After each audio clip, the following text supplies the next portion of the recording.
Upsildo Nabemak, polahsomuwehs and Lewis, and Jessica, the Lagakim so Skicinuwi. Welcome. Today we're going to talk about our 13 moons.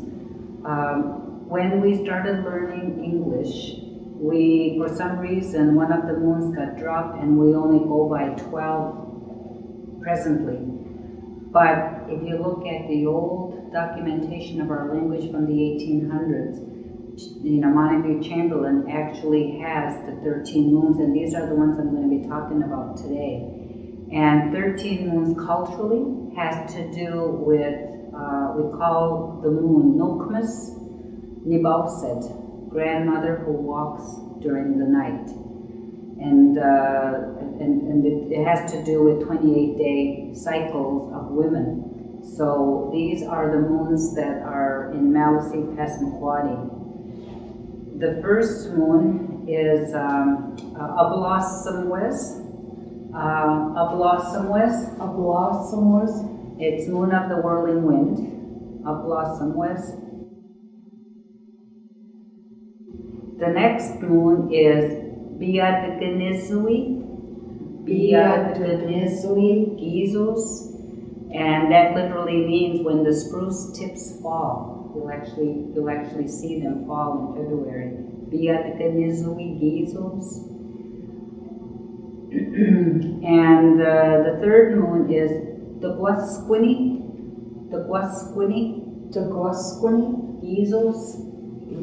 It's the first spring moon, or Zegun. There's another Passamaquoddies use Zegun for that spring moon. But in our Maliseet account, we also called it the Kisuhs, meaning the first spring moon. And it has to do with when you actually hear thawing. You'll hear, if you have snow on your roof, you'll actually hear a thawing and you'll see it sliding off. So it's that time when things start to thaw out from the winter. And that's what the Kisuhs means. And this one is the same for both Maliseet Passamaquoddy. Kisuhs. Yeah, Kisuhs. It's called the egg-laying moon. That's when you'll see the robin eggs, and you'll see, a lot of the animals give birth at that time. So that's what that means, is Kisuhs. And a long time ago, traditionally, we had gaspro, which was a fish that was really loved, and it's called Skicinuwi. Kisuhs. It's the gaspro moon. Okay. And the Passamaquoddies also say Aliweave, And of course, our next one is Kisuhs. That's your summer moon. Your summer moon is in your June. Kisuhs.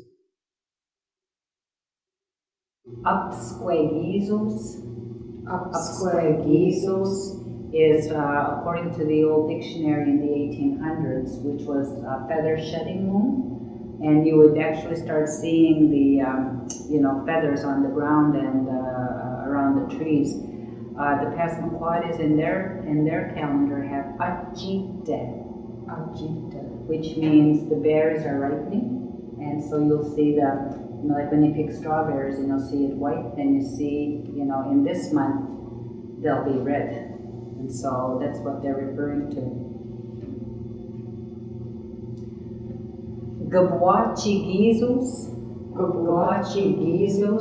That's the moon in which the leaves begin to fall. Okay?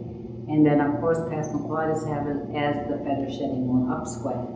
Because according the one that Passamaquoddies did, it's 12 months, not 13. So that's why you'll see 1 month difference. In September was Kisuhs. It's actually the moose calling moon. And in the Passamaquoddy one, they have the Gwagwi, which literally means autumn, or the autumn moon, the Kisuhs.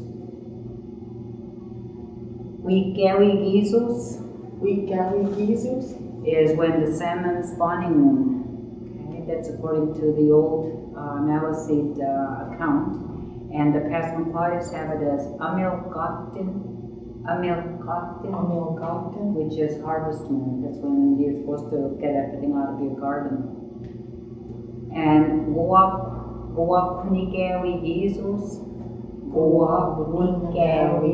Kisuhs. Yeah. And that's the same thing. It's that idea of harvesting.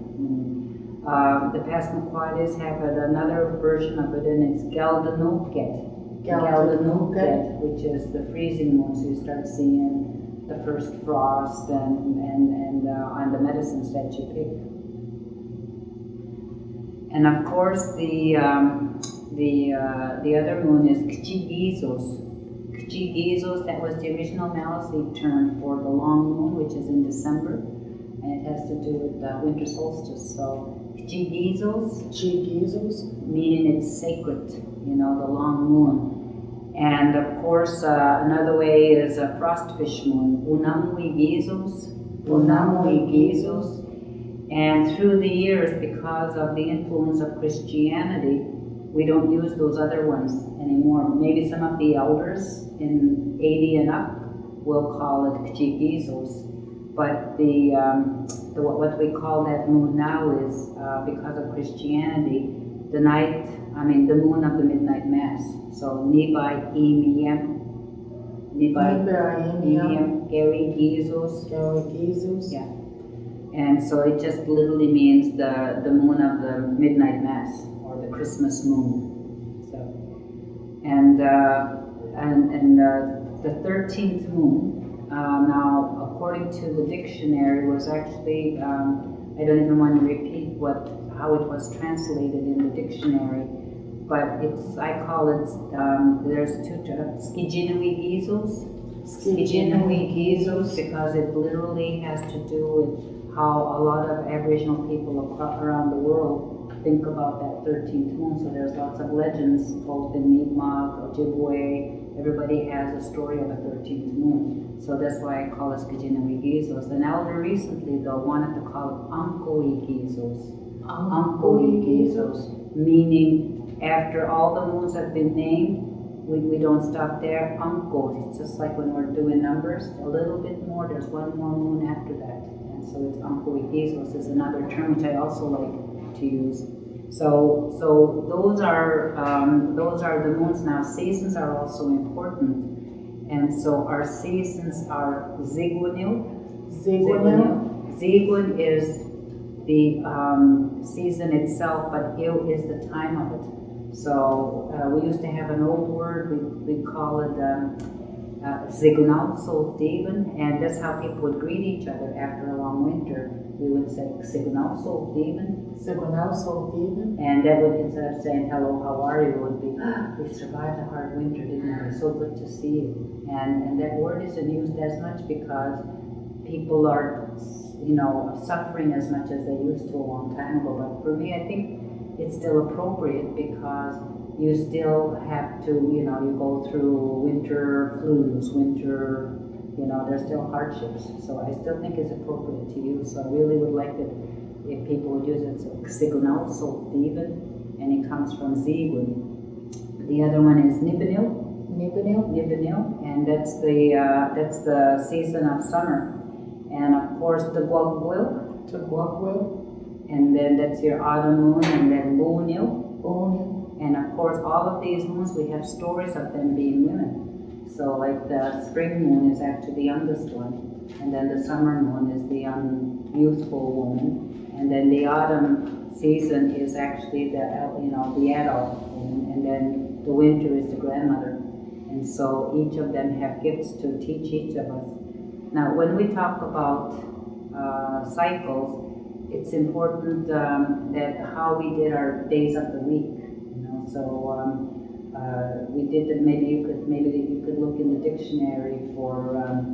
What was interesting to me when I was asking elders about the days of the week, they always started with Zinte. Zinte. Zinte. And because you know how in Christian they'll say Sunday is the seventh day, but every elder I asked would go Zunte. They would always start on Sunday, so I found that a little bit interesting why they didn't start with Monday, but they would always say Zunte.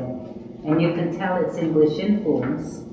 You know what they mean, Zunte? So does it say first? Does it say Sunday or does it say seventh day? Sunday. It is Sunday. It is a week. Okay, it doesn't say whether it's the seventh day. Zunte. So Zunte, you know, is English influence because it has a, you know, it's we just indigenized it. Zunte. Monday is Gissunte. Sunday. And it literally means it's already been Sunday. So it's the day after Sunday. So Gissunte. Gissunte means it's already been Sunday.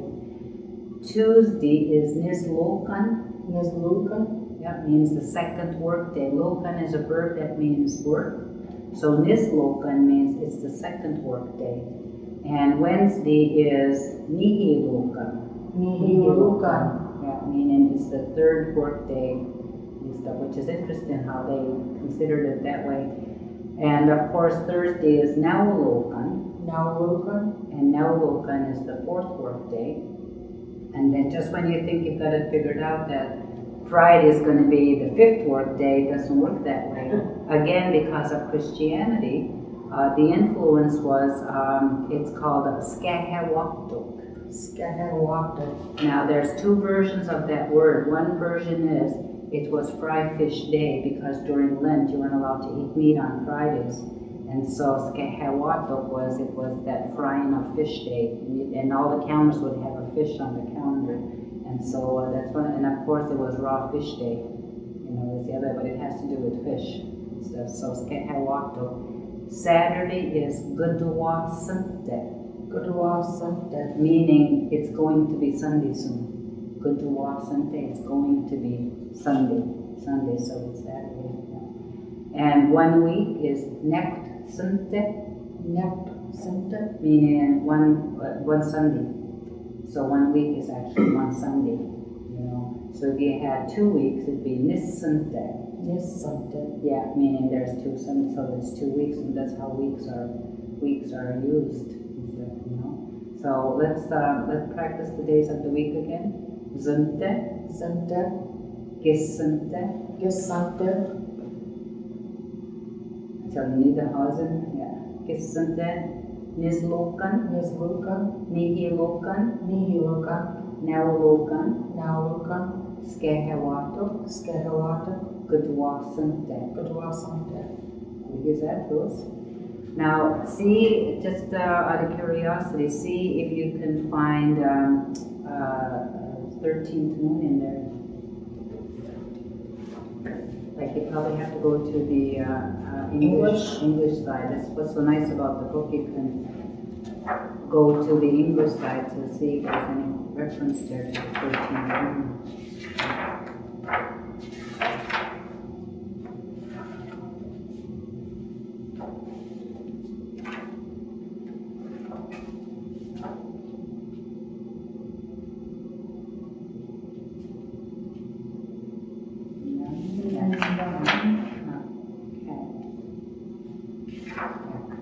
And so see what happens is influences so that it's almost as if it never was, but you'll get the old accounts and there is. So the seasons, you know, again as I said, there are stories and there's actual beautiful stories of each of those, and maybe next class we'll do one of the stories just to give you an idea of how the story of each of the seasons teach other people on how to prepare, you know, for each of the things.